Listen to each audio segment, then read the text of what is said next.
आप सभी का स्वागत है आपके अपने DS nursing classes YouTube channel पे। आज हम एक इम्पोर्टेंट सेशन डिस्कस करने वाले हैं जिनमें हम प्रीवियस ईयर में आए हुए कुछ क्वेश्चन देखने वाले हैं जो अमेसन के होने वाले हैं। अमेसन के सीवीएस और इंटीग्रेटेड सिस्टम को हम इस सेशन में कवर करने वाले हैं। आई होप ये क्वेश्चन आपके आने वाले एग्ज़ाम SGPGI KGMU जो CHO के एग्ज़ाम होने वाले हैं और इसके साथ ही SGPGI के एग्ज़ाम में आपके लिए हेल्पफुल होंगे। तो इसी के साथ हम पर क्वेश्चन नंबर 1 देखते हैं। क्वेश्चन नंबर 1 है immediate treatment of choice for ventricular fibrillation. Ventricular fibrillation के लिए इमीडिएट ट्रीटमेंट ऑफ चॉइस अब बताना है क्या होता है। ऑप्शन ए दे रखा है एडमिनिस्टर एड्रेनलिन 0.1 mg पर kg। ऑप्शन बी है defibrillate with 360 joule. Option C है कार्डियोवर्जन। ऑप्शन डी है एडमिनिस्टर एंटी अरिथमेटिक ड्रग। तो ये पूछा है बताना अपने को कि जो वेंट्रिकुलर फिब्रिलेशन होता है उसमें इमीडिएट ट्रीटमेंट ऑफ चॉइस क्या होता है, ये अपने से पूछा है। तो बात करें वेंट्रिकुलर फिब्रिलेशन की, बात करते हैं पहले क्या कंडीशन होती है वेंट्रिकुलर फिब्रिलेशन में। Ventricular fibrillation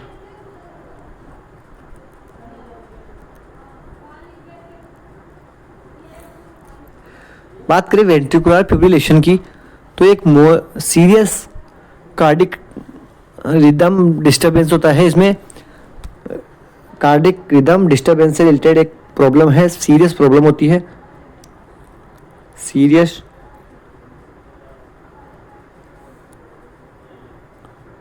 serious cardiac rhythm disturbance, जो कार्डिक रिदम होती है वो सीरियस रूप में सीरियसली डिस्टर्बेंस हो जाती है, एबनॉर्मली डिस्टर्ब हो जाती है। इसमें होता क्या है, जो इलेक्ट्रिक एक्टिविटी है हार्ट की, electric activity of heart become disordered. जो इलेक्ट्रिक एक्टिविटी होती है हार्ट की वो डिसऑर्डर हो जाती है। जो अपने नॉर्मल जो फिक्स्ड वे में जो इलेक्ट्रिक एक्टिविटी इम्पल्स जनरेट होनी चाहिए वो ना होकर एबनॉर्मली जनरेट होते हैं। इसमें होता क्या है, जो लोअर पंपिंग चैम्बर होता है हार्ट का, जो लोअर वेंट्रिकुलस होते हैं वो एबनॉर्मली रैपिड रूप से कॉन्ट्रैक्ट करते हैं। हार्ट लोअर चैम्बर कॉन्ट्रैक्ट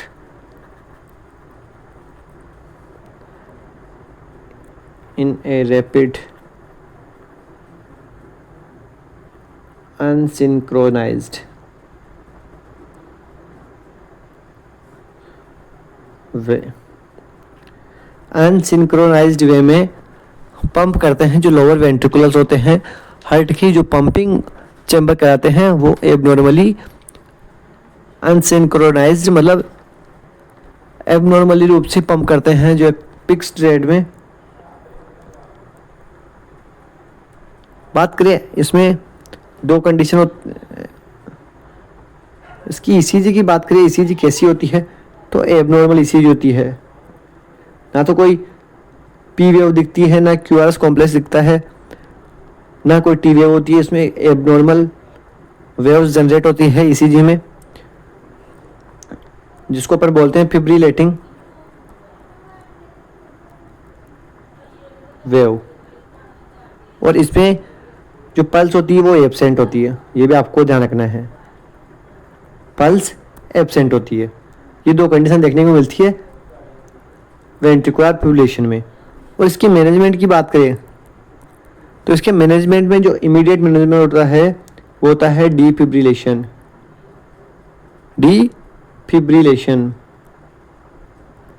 और CPR, ये दोनों ही इसके मैनेजमेंट में हम यूज़ लेते हैं। अब बात करें डीफिब्रिलेशन। डीफिब्रिलेशन में होता क्या है, हम अपन इसको कैसे काम में लेते हैं। Defibrillation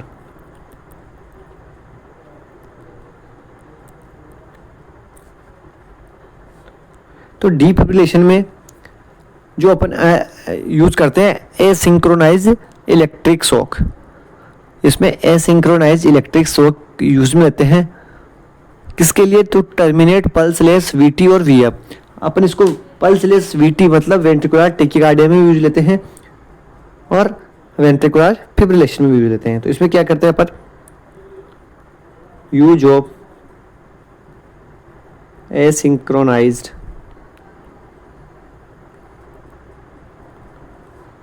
एसिंक्रोनाइज्ड electric shock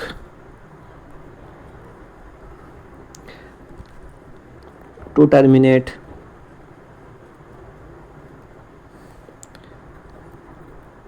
pulseless VT and VF।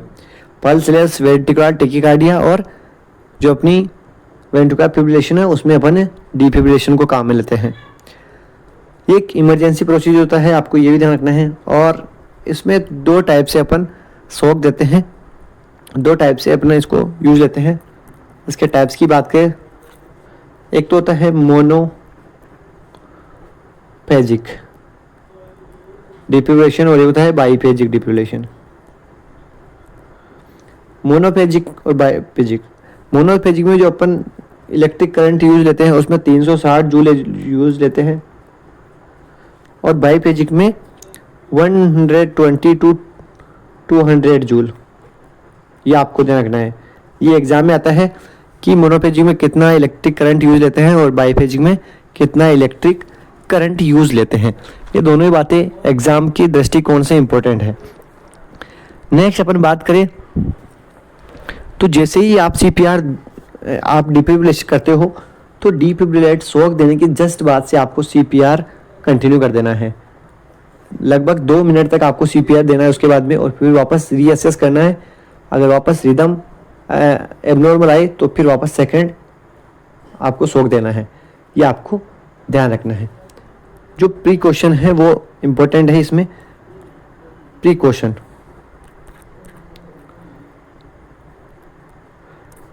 Precaution से क्वेश्चन आए तो आपको एक प्रिकॉशन याद रखना है, O2 source should be removed. आपको डिफिब्रिलेट करने से पहले जो भी कोई O2 सोर्स ऑक्सीजन चल रहा है पेशेंट के उसको शट डाउन कर देना है, शट ऑफ कर देना है, क्योंकि ये फायर कोज कर सकता है। ये आपको जानना है। फायर को अवॉइड करने के लिए आपको सबसे पहले डिफिब्रिलेशन करने से पहले आपको जो O2 सोर्स है उसको शट ऑफ कर देना है, बंद कर देना है। उसके बाद में ही आपको डिफिब्रिलेट करना है। और डिफिब्रिलेट करने के जस्ट बाद से आपको सीपीआर चालू कर देना है 2 मिनट के लिए। अगर आपसे पूछे इसमें जो पेड यूज लेते हैं, इलेक्ट्रोड जो यूज लेते हैं उनको कहाँ लगाते हैं, तो आपको ध्यान रखना है जो फर्स्ट पेड होता है उसको तो अपन लगाते हैं third intercostal space.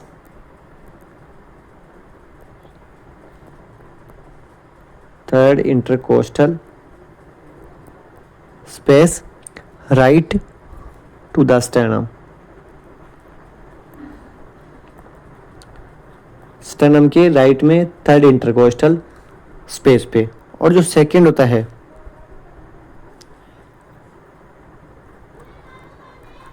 Second paid की बात करें तो सेकंड पेड को आपको लगाना है फिफ्थ इंटरकोस्टल स्पेस पे। फिफ्थ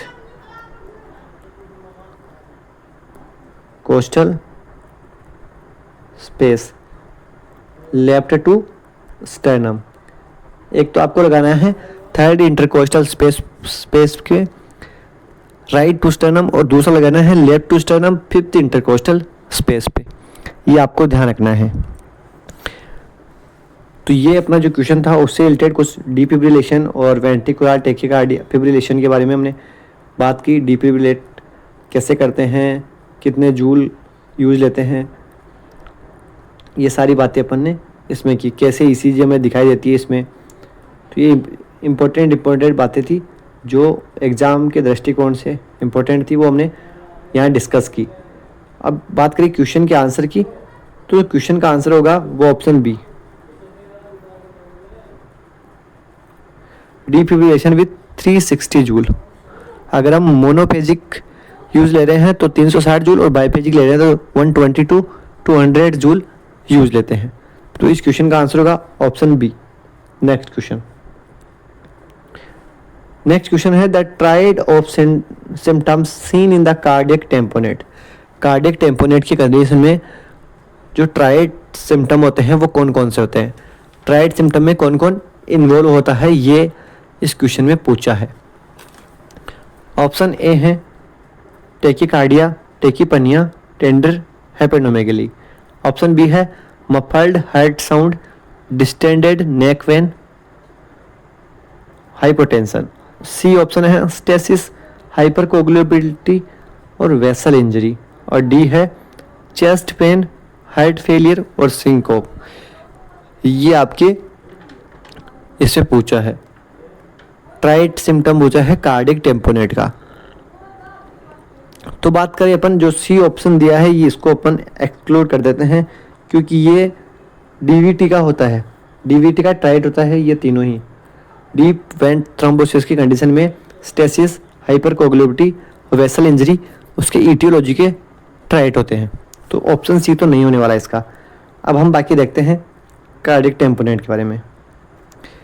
तो कार्डिक टेम्पोनेट में हमें देखने को मिलता है बैक स्ट्राइड। क्या देखने को मिलता है? Back STRIDE. बैक स्ट्राइड, अब बैक स्ट्राइड में 3 इंक्लूड है, ट्राइड का मतलब 3। एक होता है muffled heart sound, muffled heart sound. Muffled heart sound का मतलब है लो पिच साउंड देखने को मिलती है, मतलब जो साउंड होती है हार्ट की, हार्ट साउंड होती है वो कम सुनाई देगी।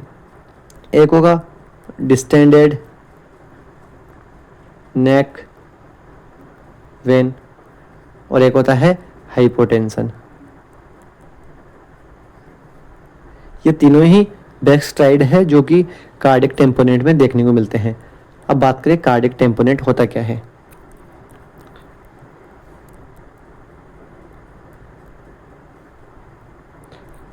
कार्डिक टेम्पोनेट, कार्डिक टेम्पोनेट एक पेरिकार्डियल इफ्यूजन की कंडीशन है जिसमें पेराइटल और विसरल जो होती है पेरिकार्डियम की, उसमें फ्लूइड जो होता है वो उसकी मात्रा इंक्रीज हो जाती है। Pericardial effusion occurs when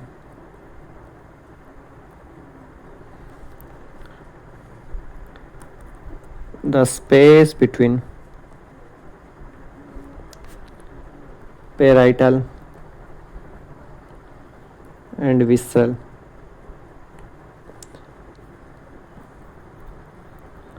layer of pericardium. Pericardium की जो 2 लेयर आपको पता होगा, नॉर्मल हमने जब भी एनाटॉमी पढ़ी उसमें बताया था कि पेरिकार्डियम की 2 लेयर होती है, पेराइटल पेरिकार्डियम और विसरल पेरिकार्डियम।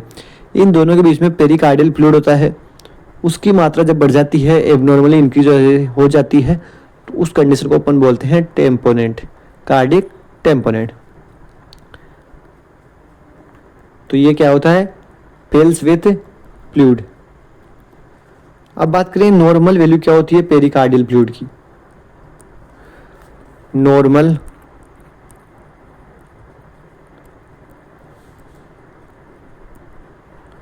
पेरिकार्डियल फ्लूइड, तो नॉर्मल जो पेरिकार्डियल फ्लूइड होता है वो होता है 5 से 20 ml, 5 से 20 ml।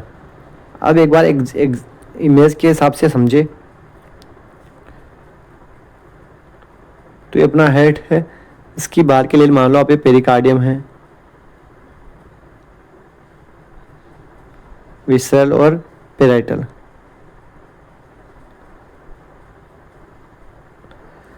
अब इसके बीच में क्या होता है, यहाँ फ्लूइड होता है जिसे अपन बोलते हैं पेरिकार्डियल फ्लूइड, जो कि 5 से 20 ml की मात्रा में होता है। अब जब भी कार्डियक टेम्पोनेट की कंडीशन होगी तो ये फ्लूइड इंक्रीज होएगा। फ्लूइड इंक्रीज होगा तो इसकी वॉल्स में प्रेशर जनरेट होगा और ये दूर दूर होगी, इसकी साइज इंक्रीज होगी। अब जो इसकी नॉर्मल स्पेस है जहाँ ये इजीली डायस्टोल कर लेता है, अब क्या होगा, इसने जो पेरिकार्डियल फ्लूइड है उसकी वजह से जो स्पेस था इसके डायस्टोलिक जो एरिया था वो कवर हो चुका है, क्योंकि पेरिकार्डियल फ्लूइड इंक्रीज हुआ। इंक्रीज होने के बाद में जो नॉर्मल स्पेस था इसका वो कवर हो चुका है। अब डायस्टोल करने के लिए प्रॉपर स्पेस नहीं रहा, तो डायस्टोल इसमें रेस्ट्रिक्ट हो जाता है। अब आपको पता है डायस्टोल नहीं होगा तो वेंट्रिकल्स में प्रॉपर ब्लड नहीं आएगा, प्रॉपर ब्लड नहीं आएगा तो जो एट्रियम है उनमें ब्लड और जो बैक साइड है उसमें ब्लड इकट्ठा होगा।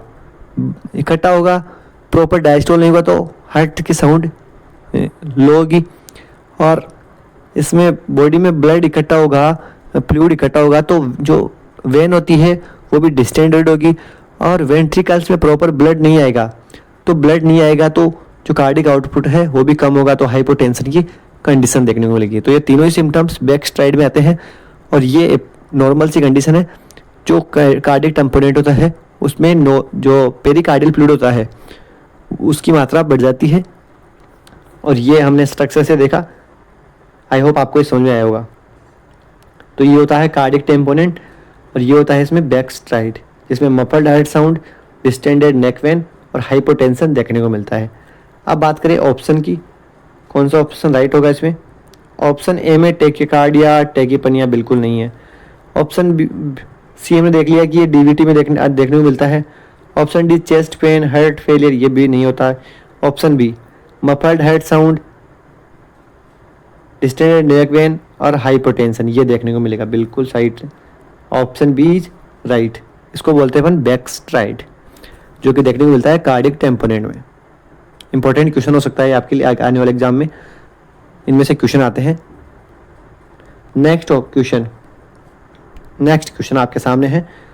ए client is admitted with a burn injury to both of his upper extremities, what is the total body surface area affected for this patient according to rule of 9। एक patient है जो burn injury का patient है, admit हुआ है, जिसकी अपर जो extremities है वो दोनों ही बर्न हो चुकी है। तो आपको बताना है कि टोटल बॉडी सरफेस एरिया कितना % बर्न हुआ है according to rule of 9। Rule of 9 के हिसाब से आपको बताना है कि कितना % बॉडी बर्न हुआ है। तो अपन देखते हैं रूल ऑफ 9 पहले, उसके हिसाब से फिर अपन निकालेंगे कि कितना % बर्न हुआ है।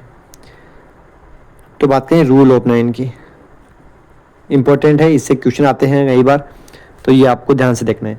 इसको बोलते हैं वेलेस रूल। वेलेस रूल भी इसको बोलते हैं, रूल ऑफ 9 को ही। अब बात करें, ये मोस्ट क्लिनिकली यूज़ लिया जाता है और इसमें क्योंकि टाइमिंग भी लेस कम लगती है इसलिए इसको यूज़ लिया जाता है। इसमें होता क्या है, अपनी बॉडी को 9% के हिसाब से 99% के हिसाब से इसको डिवाइड कर रखा है। जैसे हेड और नेक 9%, एक्सट्रीमिटीज़ 9%, इसलिए इसको रूल ऑफ 9 भी बोला जाता है। अब हम देखते हैं कैसे कैसे डिवाइड है।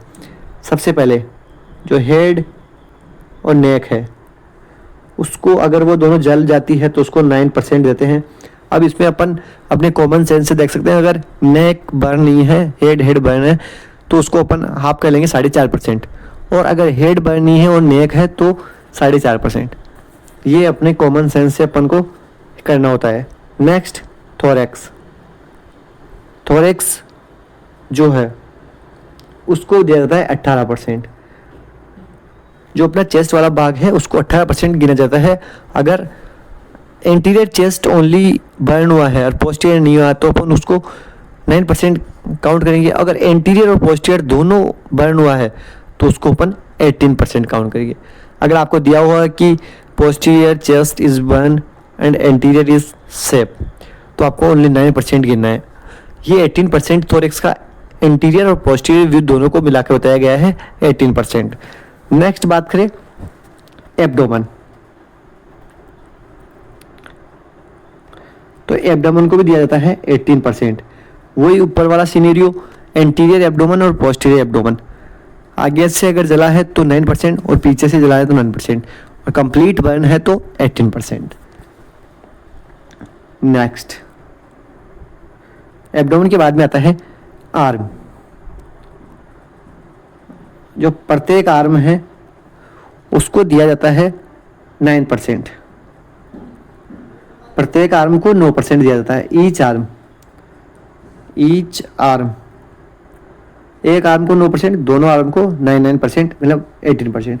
अब 9% में भी अपन को जैसे जो ब्रेकियम वाला है, जो कोहनी के ऊपर वाला हिस्सा है उसको 4.5%, और ब्रेकियम के नीचे जो एंटी ब्रेकियम है उसको 4.5%।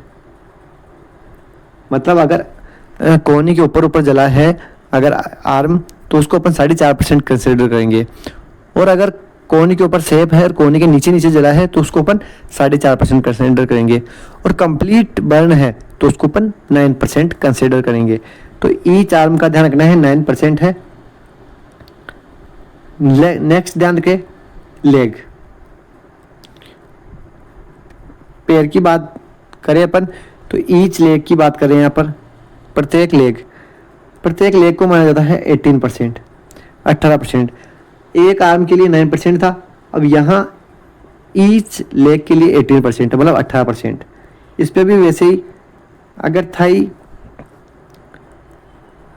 तक बर्न हुआ है तो 9%, और पूरा नीचे वाला लेग थाई के नीचे बर्न हुआ है तो 9%। अगर थाई के ऊपर बर्न है तो उसको अपन 9% कंसिडर करेंगे, और थाई से नीचे बर्न हुआ है तो उसको 9% कंसिडर करेंगे। नेक्स्ट जो एरिया बचा है अपने पास वो है पेरिनियम। पेरिनियम को 1% माना जाता है। कितना परसेंट माना जाता है? 1%। 1% माना जाता है अगर पेरिनियम बर्न होता है तो उसको 1% कंसिडर करते हैं। तो ये हमने देखा रूल ऑफ 9 के हिसाब से अपनी बॉडी को जो डिवाइड किया गया है, हेड एंड नेक 9% तो जो है वो अपन इन्फेंट्स में यूज लेते हैं। किन में? इन्फेंट्स में। 20-20 रूल अपन इन्फेंट्स में यूज लेते हैं। इसमें क्या होता है, जो अपना हेड इन्फेंट्स का और नेक है उसको 20% कंसिडर करते हैं, थोरेक्स को भी 20% कंसिडर करते हैं, एब्डोमेन को भी 20%, और जो ईच एक्सट्रीमिटी है उसको भी 20%। तो ये अपना 20-20 रूल हुआ। लुड ब्रोडर रूल है और बर्कोज चार्ट है, वो लेंथी मेथड होने के कारण उनको यूज नहीं लिया जाता है, और मॉडिफाइड जो रूल ऑफ 9 है वो भी अपन यूज लेते हैं। तो ये सारे रूल बॉडी सरफेस एरिया को काउंट करने के लिए यूज लेते हैं। आप देखते हैं अपना क्वेश्चन जो था, क्वेश्चन में बताया गया था कि बर्न हुआ है अपर एक्सट्रीमिटीज़ का। तो जैसा आपने क्वेश्चन में बताया पढ़ा था, ईच आर्म था 9%। कितना परसेंट? 9%। अब यहाँ लिखा हुआ है हीज अपर एक्सट्रीमिटीज़, मतलब दोनों एक्सट्रीमिटीज़ बर्न है, तो 9 and 9 टोटल कितने होंगे? 18% बर्न माना जाएगा यहाँ पे। तो ऑप्शन बी इज राइट। अगर यहाँ सिंगल एक्सट्रीमिटी होता कि अपर सिंगल एक्सट्रीमिटीज अफेक्टेड है तो यहाँ ओनली 9% होता। यहाँ बोला है अपर एक्सट्रीमिटीज, मतलब दोनों एक्सट्रीमिटीज जो है अपर वो अफेक्टेड हुई है, तो यहाँ पर 9 + 9 18% बर्न माना जाएगा। तो option B is right. Next question, Virchow's triad explain the etiology of which disease. जो विर्चोव ट्राइड है वो कौन सी डिजीज का इटियोलॉजी को एक्सप्लेन करता है? जैसा अपना एक क्वेश्चन आया था पहले भी, उसमें इस इटियोलॉजी के बारे में बताया गया था, और मैंने वहाँ भी बताया था कि ये डीवीटी की इटियोलॉजी को बताने वाला ट्राइड है। जिसमें वीनस स्टेसिस, हाइपरकोगुलेबिलिटी और एंडोथेलियल जो वेसल इंजरी थी वो बताया गया था। तो जो विर्चोप ट्राइड है वो डीवीटी के ईटियोलॉजी को बताता है, तो आंसर तो सी राइट होगा। लेकिन अब हम पढ़ते हैं डीवीटी के बारे में कुछ इंपॉर्टेंट बातें। डीवीटी जिसको बोलते हैं deep vein thrombosis, deep vein thrombosis, इसमें क्या होता है, थ्रोम्बस का फॉर्मेशन हो जाता है डीप वेन्स में, डीप वेन्स में थ्रोम्बस का फॉर्मेशन हो जाता है जिसे अपन बोलते हैं डीप वेन थ्रोम्बोसिस। अब बात करें अपन जो इसकी ईटियोलॉजी है, ईटियोलॉजी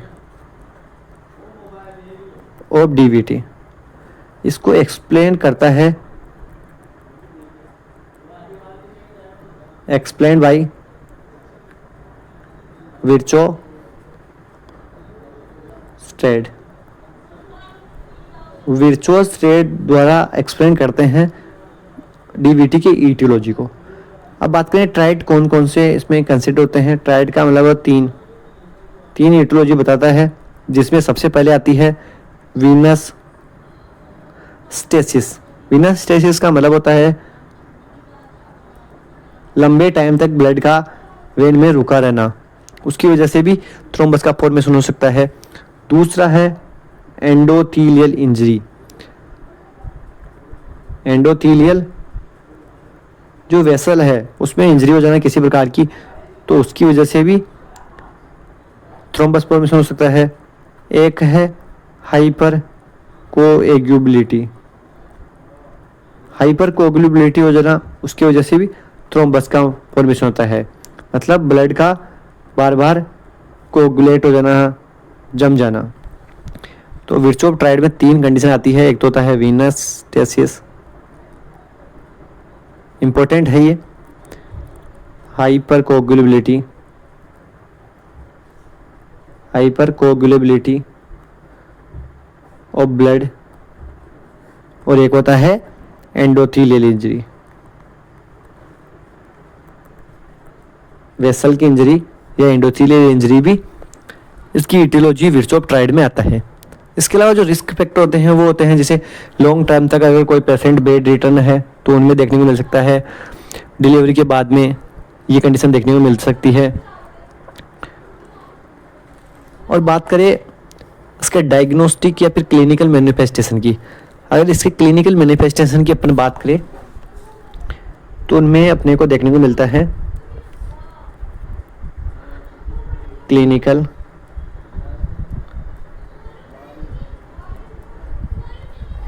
मैनिफेस्टेशन। तो क्लिनिकल मैनिफेस्टेशन में आता है एडिमा, एडिमा आता है, रेडनेस आता है और वार्म तारा आता है, ये देखने को मिलता है क्लिनिकल मैनिफेस्टेशन में। अब इसके इम्पोर्टेंट जो आता है अपना वो है डायग्नोस्टिक मैनिफेस्टेशन, जहाँ से क्वेश्चन आता है कई बार। डायग्नोस्टिक मैनिफेस्टेशन में एक आता है होमान साइन, होमान साइन कई बार क्वेश्चन में आता है कि होमान साइन कौन सी कंडीशन में देखने को मिलता है। तो होमान साइन आपको ध्यान रखना है, डीवीटी में डायग्नोस्टिक मेजर के रूप में काम लेते हैं।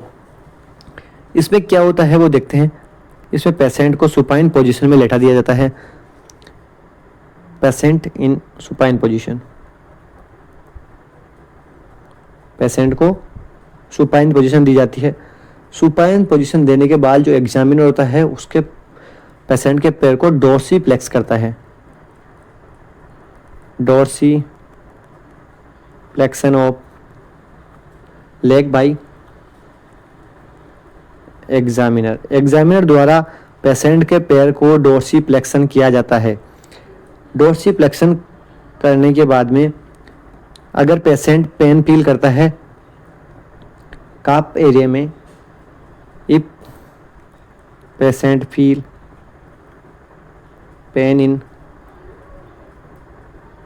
काफ एरिया, अगर काफ एरिया में पेन फील करता है पेशेंट तो ये इंडिकेट करता है डीवीटी को, इंडिकेट DVT। और काफ एरिया में पेन फील नहीं करता है तो मतलब DVT कंडीशन नहीं है। तो ये होता है होमान साइन।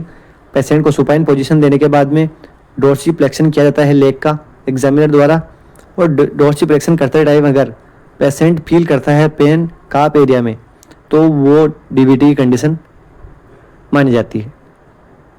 ये आपको ध्यान रखना है।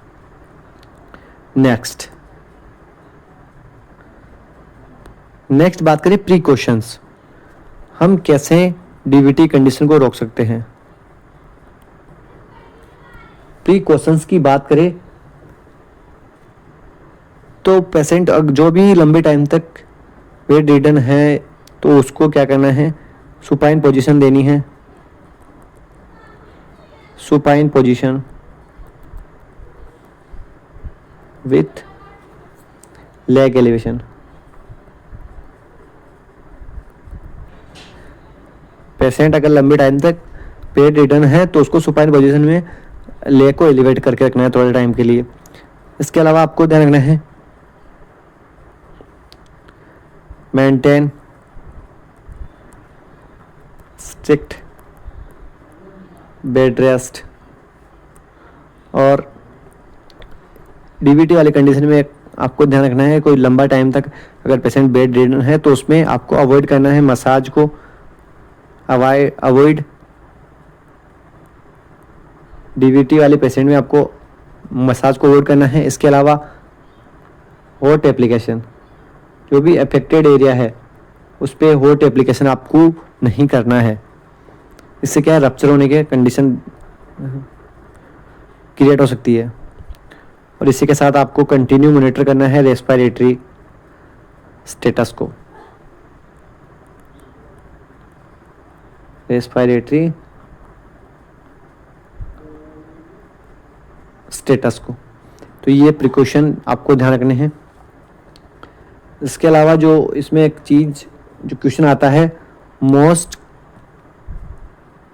कॉमन एंड डेंजरस कॉम्प्लिकेशन क्या होता है DVT का।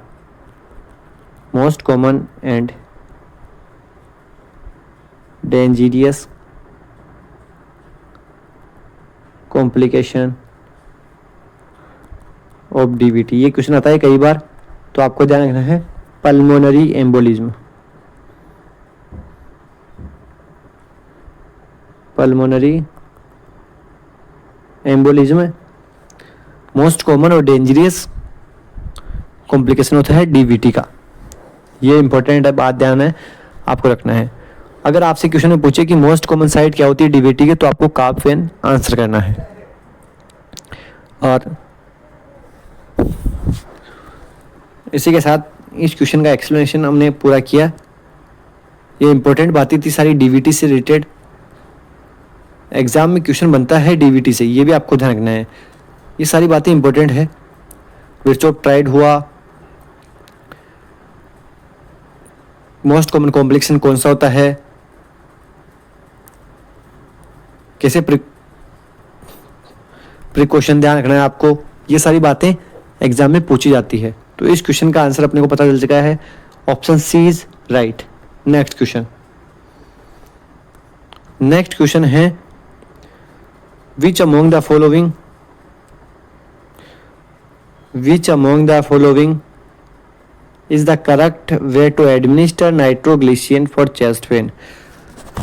चेस्ट पेन के लिए नाइट्रोग्लिसरीन एडमिनिस्टर करने का करेक्ट वे क्या है। ऑप्शन ए दे रखा है 1 टेबलेट और spray every 3 minute up to 5 minute. प्रत्येक 3 मिनट में आपको एक टेबलेट और स्प्रे करना है 5 मिनट तक। Then drive yourself to the emergency room, उसके बाद में आप खुद से ड्राइव करके इमरजेंसी रूम तक जा सकते हो। बी दे रखा है टेक एज मैनी टेबलेट और spray is necessary to relieve pain. आप कितनी भी टेबलेट ले सकते हो जितना आपकी ज़रूरत है आपके पेन को ठीक करने के लिए।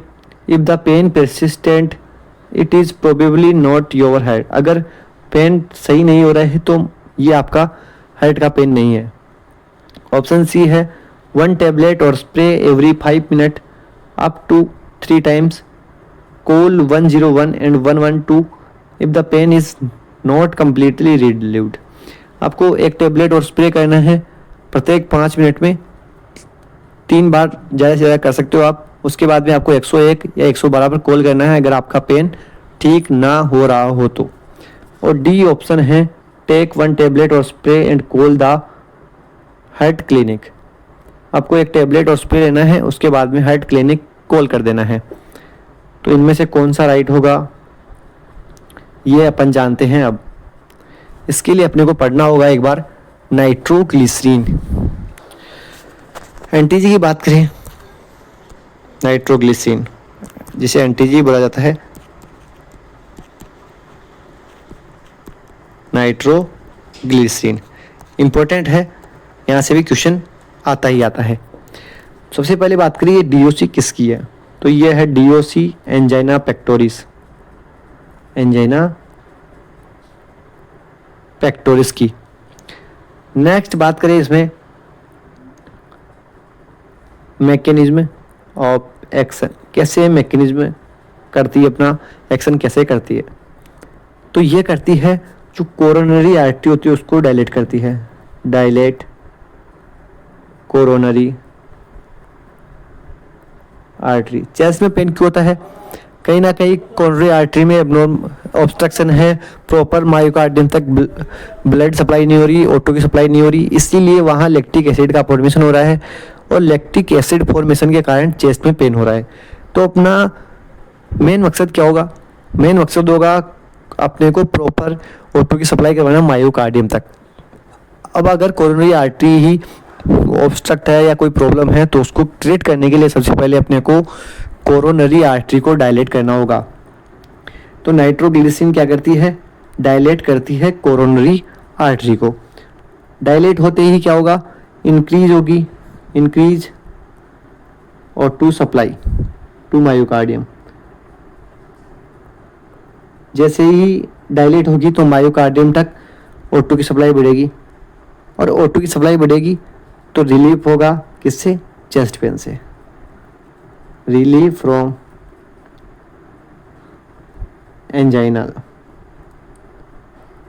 Anginal pain. तो चेस्ट पेन हो रहा था उससे रिलीव मिलेगा। तो ये इसका मैकेनिज्म ऑफ एक्शन है। नेक्स्ट इसमें बात करें अपन इसके रूट की, किस रूट से हम इसको देते हैं। तो इसमें अपन देते हैं एक तो सबलिंगुअल, जो कि मोस्ट प्रीफर रूट है इसका, सबलिंगुअल देते हैं। इसके अलावा अपन इसको देते हैं आईवी और एक देते हैं स्किन पैचेज, स्किन पैचेज के रूप में भी इसको लगाया जाता है।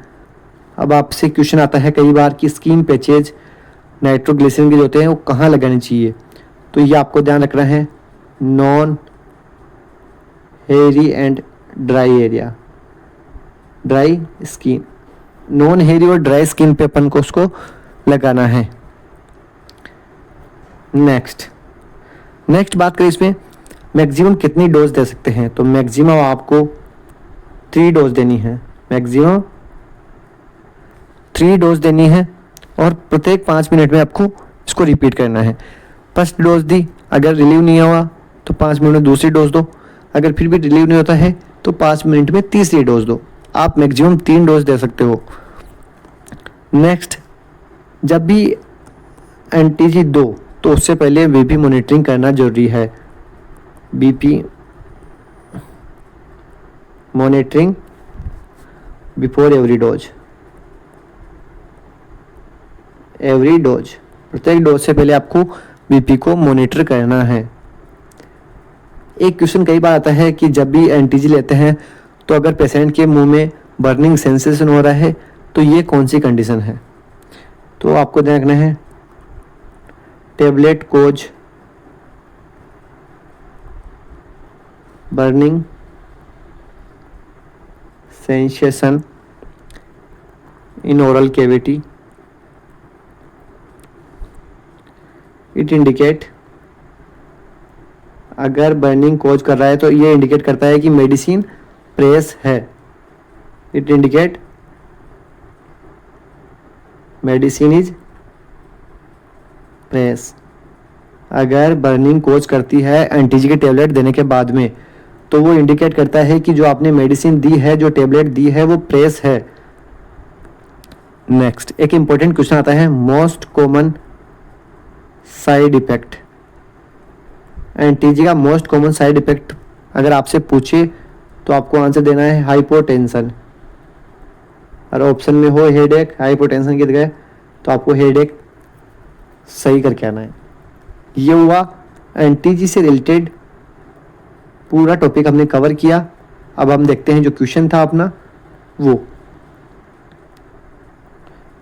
अपने क्वेश्चन की ओर चलें। तो क्वेश्चन में राइट वे पूछा था, राइट करेक्ट मेथड पूछा था। तो इसमें सी जो ऑप्शन है, 1 tablet and spray every 5 minute, प्रत्येक 5 मिनट में देना है, अप टू 3 टाइम्स तक देना है। और उसके बाद में अगर आप का पेन रिलीव नहीं हुआ हो और हो भी गया हो, फिर भी आपको 101 और 112 पे कॉल करके आपको एक बार डॉक्टर को दिखाना है।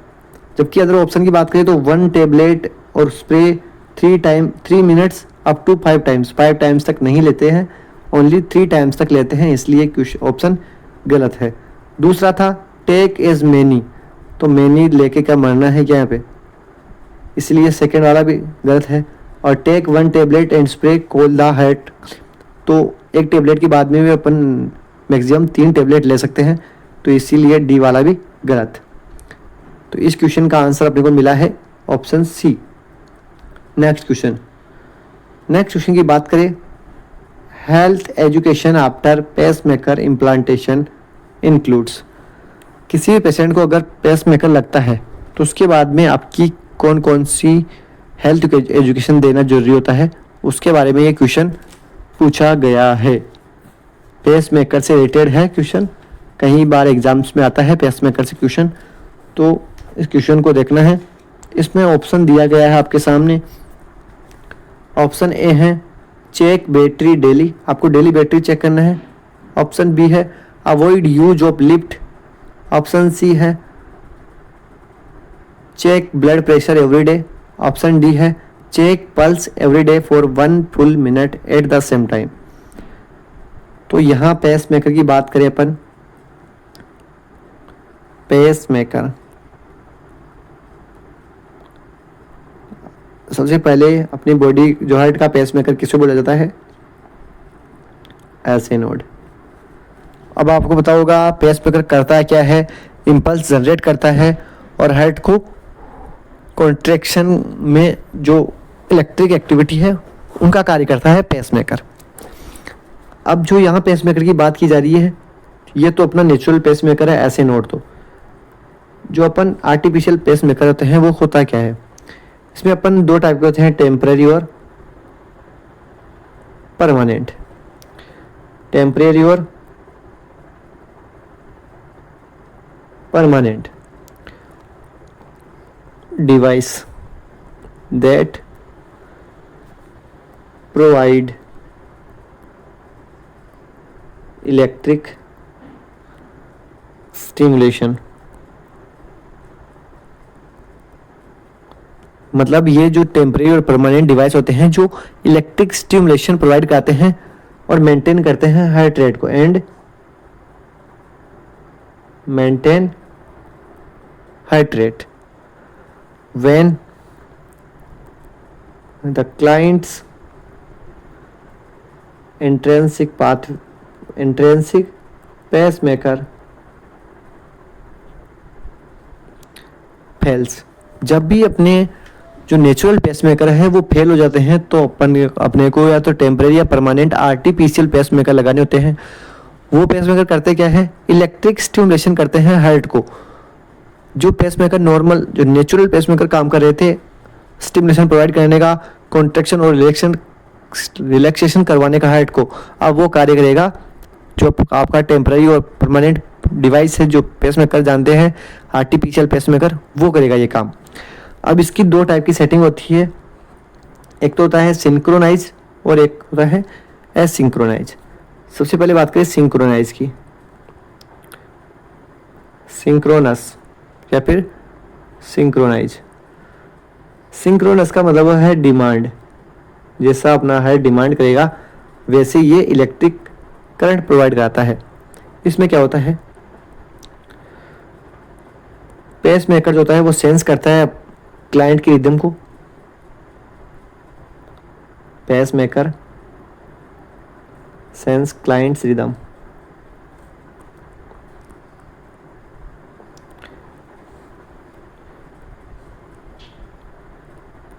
क्लाइंट्स रिदम, क्लाइंट की रिदम को सेंस करने के बाद में अगर पेस जो है, जो रिदम है वो अगर नॉर्मल चल रही है तो पेस मेकर कोई वर्क नहीं करेगा। अगर जो अपना इंट्रिंसिक रेट है वो नीचे गिर रहा है तब जाके जो पेस मेकर अपने लगाया है आर्टिफिशियल वो स्टिमुलेशन देगा। ओनली ये तभी देगा जब अपना जो इंट्रिंसिक पेस मेकर है वो उसकी जो रिदम है वो नीचे जा रही हो, वो प्रॉपर इलेक्ट्रिक एक्टिविटी नहीं कर पा रहा हो, तब जाके आपका आर्टिफिशियल पेस मेकर वर्क करेगा। और एक होता है एसिंक्रोनाइज्ड, सिंक्रोनस या फिर अनसिंक्रोनाइज। इसमें क्या होता है, फिक्स्ड होता है ये। इसमें जो अपन फिक्स कर देते हैं भाई इतना करंट देना है तो वही ये देता है। ये अपन यूज लेते हैं एसिस्टोल की कंडीशन में और बहुत ज़्यादा ब्रेडिकार्डिया की कंडीशन है उस कंडीशन में। प्रोफाउंडली ब्रेडिकार्डिक कंडीशन, इसमें फिक्स है कि वो उसको देना ही है करंट। तो ये हमने पेस मेकर की नॉर्मल बातें की। अब हम बात करें इसमें कौन कौन सी प्रिकॉशन अपने को ध्यान रखने हैं।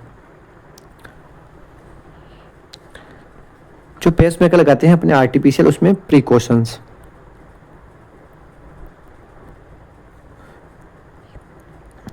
एक तो आपको ध्यान रखना है, अवॉइड करना है MRI एंड ECT, क्योंकि ये मेटेलिक चीज़ है। तो आपको ध्यान रखना है MRI में इसको पहले से, जो भी आपका MRI की अगर करवाने के प्रिस्क्राइब हो किया हो तो आपको पहले से ही ये बता देना है कि मेरे पेस मेकर लगा हुआ है। इसके अलावा अवॉइड करना है आउटडोर गेम्स जिनमें ज़्यादा डिमांड हो ऑक्सीजन की, ऐसे गेम आपको नहीं खेलना है। जिसमें आपकी हेड पे लोड ज़्यादा हो, ऐसे गेम नहीं खेलना है। एक आपको ध्यान रखना है, रिमूव करना है पेस मेकर बिफोर या फिर आफ्टर डेथ, मतलब जलाने से पहले। अगर आपकी डेथ हो गई है, बॉडी को बर्न करेंगे, उससे पहले आपको पेस मेकर को रिमूव करना है। Remove pace maker after death, क्योंकि ब्लास्ट हो सकता है। नेक्स्ट आपको ध्यान रखना है, रेगुलर मॉनिटरिंग करनी है। Regular monitoring of pulse rate, क्योंकि ये आपको पता है कि पल्स को ही रेगुलेट करने का काम कर रहा है, तो आपको पल्स रेट रेगुलर मॉनिटर करनी है। इसके साथ ही कुछ बातें मैं आपको बताऊं जो क्लाइंट एजुकेशन वो देते हैं, उसमें भी ध्यान रखना है। पेशेंट को इंस्ट्रक्ट करना है जो बैटरी फेल होने के साइन कौन कौन से हैं उनके बारे में बताना है। इसके अलावा जो इंसर्शन साइट है पेस मेकर की, वहाँ अगर किसी प्रकार का रेडनेस स्वेलिंग हो तो आप अपने हेल्थ केयर प्रोवाइडर को बताना है। इसके अलावा आपको ध्यान रखना है जो आपके जब भी आप एयरपोर्ट या कहीं भी जाओ तो जो डिटेक्टर होता है उससे पहले ही, उससे निकलने से पहले आपको बता देना वहाँ के स्टाफ को कि मेरे पेस मेकर लगा हुआ है। ये आपको इन बातों का बिल्कुल ध्यान रखना है। लूज फिटिंग क्लॉथ्स पहनने होते हैं। अब अपन अपने क्वेश्चन की बात करें, जो पेस मेकर से क्वेश्चन था उसकी, पेस मेकर से जो क्वेश्चन था उसकी बात करें तो इसमें आपको जो आंसर सही होगा वो होगा option D, check pulse everyday. क्योंकि जो पेस मेकर है वो पल्स को ही मेंटेन करने का काम करता है, तो आपको पल्स को रेगुलर मॉनिटर करना है। चेंज बैटरी डेली करने की ज़रूरत नहीं है। जब भी आपको पेशेंट को बता देना है कि इंस्ट्रक्ट कर देना है कि जब भी बैटरी फेल हो या फिर बैटरी में कोई प्रॉब्लम हो तो कौन कौन सी कंडीशन देखने को मिलेगी। अवॉइड यूज लिफ्ट का यूज़ करने से मनाही नहीं होती है, क्योंकि लिफ्ट का यूज़ करना तो और सही है, ज़्यादा लोड नहीं पड़ता है शरीर पे। और चेक ब्लड प्रेशर, ये भी इसमें हेल्थ एजुकेशन नहीं होती है। हेल्थ की एजुकेशन इसमें होती है check pulse every day for 1 full minute. Next question, तो इसका आंसर होगा डी। नेक्स्ट क्वेश्चन है आपके हमने, a patient with burn surface area 40%, एक पेशेंट है जिसका बर्न सरफेस एरिया है 40%। पहले जो क्वेश्चन था बर्न से, उसमें अपने को बर्न सरफेस एरिया निकालना था। इस बार दे रखा है 40%। His body weight is 60 kg और उस पेशेंट का वेट है 60 किलो का। Then fluid requirement in first 8 hour according to Parkland formula. अब आपको फर्स्ट 8 घंटे में पार्कलैंड फॉर्मूला के हिसाब से आपको फ्लूइड कैलकुलेशन बतानी है कि कितना फ्लूइड अपन पेशेंट को देंगे। ये इंपॉर्टेंट क्वेश्चन आपके सामने आया है। ये कई बार एम्स के एग्ज़ाम में पूछा जा चुका है। एम्स के प्री एग्ज़ाम और मेंस में ये क्वेश्चन आ चुका कई बार। तो अपन बात करते हैं पार्कलैंड फॉर्मूला की, कैसे फ्लूइड कैलकुलेट करते हैं। तो फ्लूइड कैलकुलेशन कैसे करते हैं, तो अपन डायरेक्ट यहाँ बात करते हैं पार्कलैंड फॉर्मूला की। पार्कलैंड फॉर्मूला, तो पार्कलैंड फॉर्मूला इसके अकॉर्डिंग इसका फॉर्मूला होता है, आपको फॉर्मूला याद रखना है 4 ml into body surface area into body weight. जो पेशेंट का, जो क्लाइंट का वेट है बॉडी का, वो आपको, ये इसका फॉर्मूला होता है 4 ml into body surface area into burn surface area और बॉडी वेट। तो अपना क्लाइंट था, उसके 4 ml इंटू 40% बॉडी जली हुई थी इंटू 60 kg उसका वेट था। तो इसको मल्टीप्लाई करेंगे अपन, तो यह अपने को देखने को मिलेगा इंटू 60। तो जब भी आप इसको मल्टीप्लिकेशन करते हैं तो इसका आंसर आएगा अपने साथ 9900 ml। अब हमें ये 9900 ml में क्या करना है, जब भी आपके पास कोई भी वैल्यू आए इस फॉर्मूले से निकालने के बाद में, इस फॉर्मूले से निकालने के बाद में जो भी वैल्यू आई, जैसे अपने पास ये एग्जांपल था तो ये वैल्यू आ गई। अब इसमें आपको करना क्या होता है, इसकी हाफ वैल्यू, जैसे 9600 को डिवाइड करना है 2 से, इसकी हाफ वैल्यू को तो आपको देना है फर्स्ट 8 आवर में, फर्स्ट 8 आवर्स। और जो हाफ वैल्यू बचेगी इसकी, उसको आपको देना है नेक्स्ट 16 आवर्स में। जैसे इसको डिवाइड किया 2 से, तो यहाँ आएगा 4800 ml और यहाँ आएगा 4800 ml। तो इस 4800 ml को आपको देना है फर्स्ट 8 घंटे में और इस 4800 ml को आपको देना है अगले 16 घंटे के अंदर। तो ये होता है पार्कलैंड फॉर्मूला।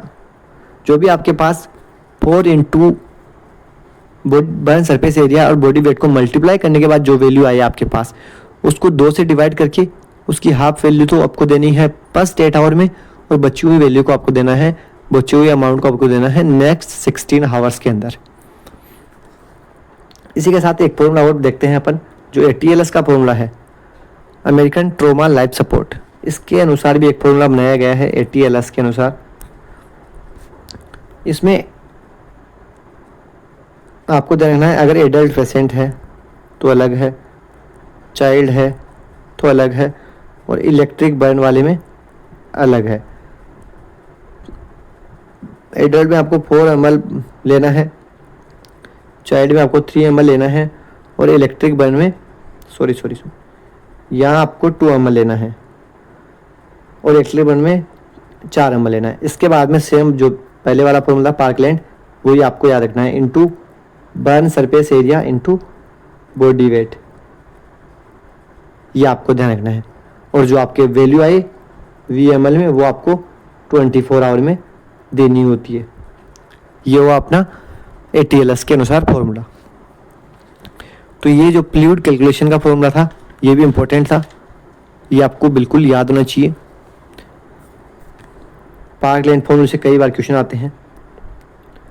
इजी फॉर्मूला है, आपको ओनली फॉर्मूला याद करना है, जो वैल्यू दी हुई हो उनको रखना है और जो वैल्यू आई उसका हाफ तो आपको फर्स्ट 8 आवर में और हाफ नेक्स्ट 8 आवर में देना है।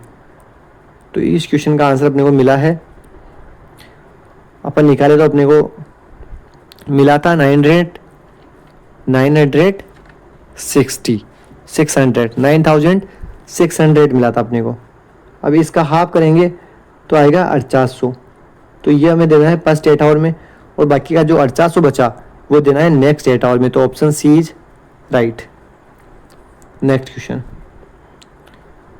क्वेश्चन आपके सामने है, most painful type of burn is. Option A first degree burn, option B second degree burn, option C third degree burn, option D fourth degree burn. ये आपके लिए क्वेश्चन छोड़ के जा रहा हूँ, इसका आंसर आपको कमेंट करना है। आई होप आपको ये सेशन समझ में आया होगा। वीडियो अच्छा लगा हो वीडियो को लाइक करें, चैनल को सब्सक्राइब करें। धन्यवाद।